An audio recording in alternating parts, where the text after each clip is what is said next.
My introvertness. Is that even a word? Excuse me? Is this right?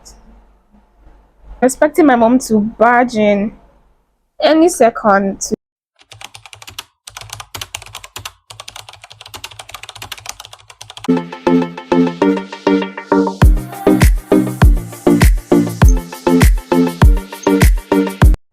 Hi. So let's just jump right into the makeup chit chat slash introduction and not waste too much time. Yeah. So a few weeks back, I put up a poll on my story on the kind of questions you guys wanted to know, and I got a few. So I'm going to be attending to those in this video, plus more that you should know. My full name is Olaniraju Miriam Eniola. Miriam because now I know Miriam is a Muslim name, but I'm not a Muslim. My dad is. So to avoid unnecessary stories and questions, I decided to go by my second name, which is Eniola. The moment I entered uni, most people are surprised because whenever I say, "Oh, my name is Miriam," they're like, "Oh, I'm not covering your head," so I don't even bother anymore. I'm a student. I'm 20 something years old. You don't need to know my actual age. The lie, I'm 22. What am I for me mature for? I'm 22 years old. Yeah. So I'm an introvert, but there's a reason for that. My introvertness. Is that even a word? Me being an introvert is mostly due to the fact that I'm scared that anything can happen to you out there. I'd rather stay in my house, like very little can happen. Except it's super necessary. I will always mix my foundation. Always. Number 4. And I'm not even kidding. This isn't a makeup tutorial, so don't be expecting this is a foundation, this is you have to come back for that. Sorry. And I know it's not just me, right? That someone asks you, stuff about you, and everything in your head is going to disappear. Like you suddenly do not know yourself again. That's what's happening right now. I don't know what to tell you guys. But I'm so indecisive that I can't pick any favorite. Like I don't have any favorite anything. Food, color, music. I don't know. I just have things that I prefer and things that I don't like, but favorites. Because for you to pick a favorite thing, meaning that you absolutely love that thing over everything else. I love everything. I don't really mind. There are just some things that I don't like. Let's do it this way. If I remember anything else about me, I'll tell you. I have been talking for like 5 minutes now and my phone wasn't recording. I remember saying there's one thing I figured or I just recently realized about myself is that I would rather not try than fail. And that's a bad thing, I know. I would just rather not try than fail. Not every time though. I usually, run away from things that I feel like I'm going to fail at. Sometimes I do it even though I think I might fail. And I realize that's what being brave is knowing you might fail at something and doing it either way. I still have to go into a lot of things that I'm scared of. It's something I'm working on and I hope I get better at it. So someone asked, tell us about how you started content creation and makeup and how it is now. When I started, I didn't even know what I was doing was content creation. I was just doing my makeup and showing people. It meant a lot to me because I have always loved makeup a lot. Watching it, doing it on other people. I didn't see myself really doing it on me because I don't want to say I'm not a fan of makeup because obviously I love makeup, but it's more of the process for me. Like I love the fact that you can turn a blank canvas, I mean someone's face, into something very pretty, and that like doing that makes me happy. And I just wanted to show people how it was. So I started showing people. I created a page. I didn't care much for the engagement. It really wasn't anything to me. I just wanted to show people. That was how I started. At first it was my client, then I saw some of my friends or people that I knew doing it and using their faces and all of that, and I was like, okay. They just started using my own face and putting out content and stuff. I can't remember when I started caring about the people that liked my stuff, people that engaged. But just me doing my stuff, showing people what I could do, trying to improve and learn. Social media taught me basically everything I know. So yeah, that was it for me then. But now now it's about, of course, trying to grow But now I would say I'm more concerned about the numbers.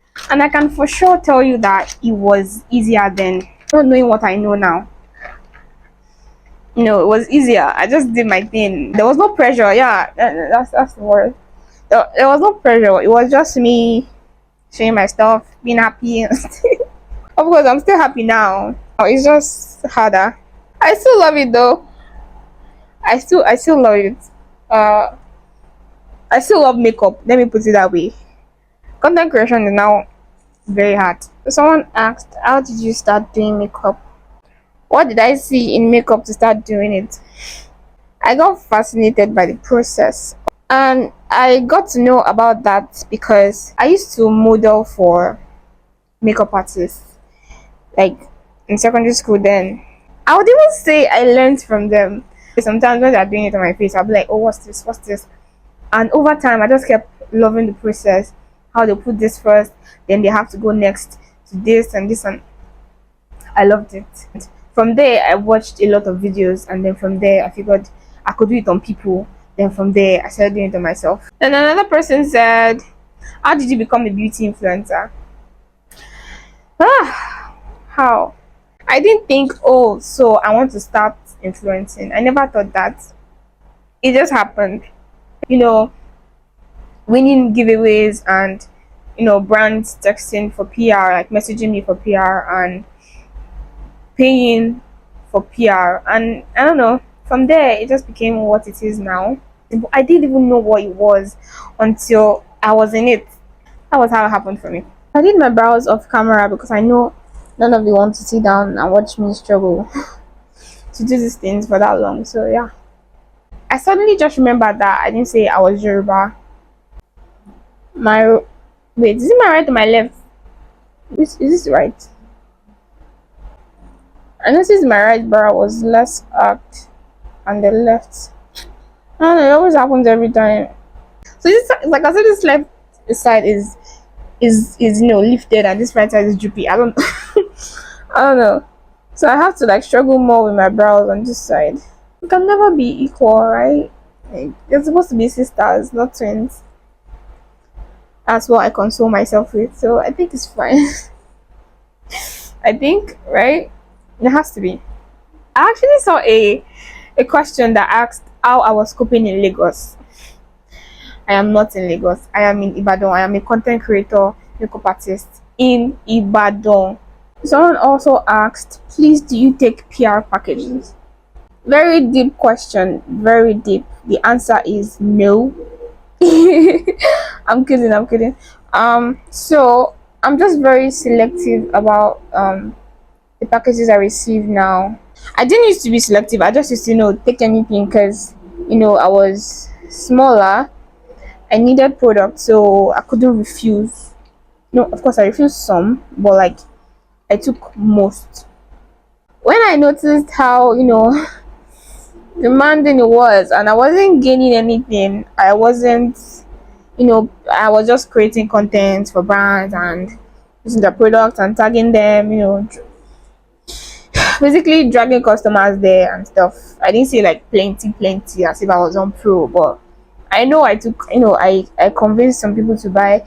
I convinced some people to buy from them, and as it wasn't bringing any money to my own account. And please, I take some PR because yeah, I like some brands. I really like some brands. Like I've probably been eyeing some brands before, and then they now tell me that they want to send products. Of course, I'll receive it.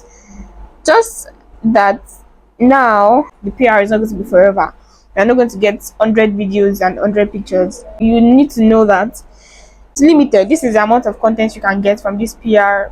If not, then you have to pay for more. You get, if you're a big brand and I know you can pay for content. Excuse me. And I go fit take your insult to rubbish. Someone said she would subscribe if I did not answer this question, but she was like, why so fine? It is God, the grace of God in my life. And that said, what has been your worst brand collab? I don't think I've had any brand collab that's been that bad to say it has been the worst. I've just had the not so great ones, but I wouldn't say it's the worst. Most brands are the same. Like, so not yet, thankfully. Asked, where do you think you'd be 5 years from now? Alive and well. Alive and well. I just want to survive these few years, these next few years. I want to survive forever, Jesus. I just want to. Hey. Okay, one thing that I'll say I really hope for is I want to have a name in the makeup industry. I want people to hear my name and say, okay, yeah, she's somebody. I just want to be known for what I do, and it would be amazing if I am. Of course, I work really hard towards that. So hopefully, in 5 years or less, people know me as Face 50 makeup artist slash content creator slash beauty influencer slash everything. Another says, feature your brother. Don't worry, he's going to show one of these days. This is like the third YouTube content I filmed, and he directed the first two. He said I should call him the director. So, but I didn't like them. I don't know. I was weird in the video, so I wasn't as comfortable as I am now. I was just trying so hard, and I've dropped all that. Don't worry, it's going to feature in one of my videos soon. I don't know when, but soon. And we are done with the questions.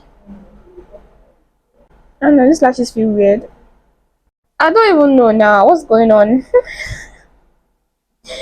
It just wouldn't stick. I'm expecting my mom to barge in any second to say, what's going on? I'm sorry. I finished it off camera. But anyway, thank you so much for staying, to this point. I really appreciate you. Thank you for even clicking the link to my video in the first place. I promise you, I am going to get better. Please don't forget to leave a thumbs up, like this video, comment, and most importantly, subscribe. Don't forget to turn on post notifications so you know when I drop a video. But let me know the kind of tutorial you would want to see. See you in my next video. Thank you so much. Bye.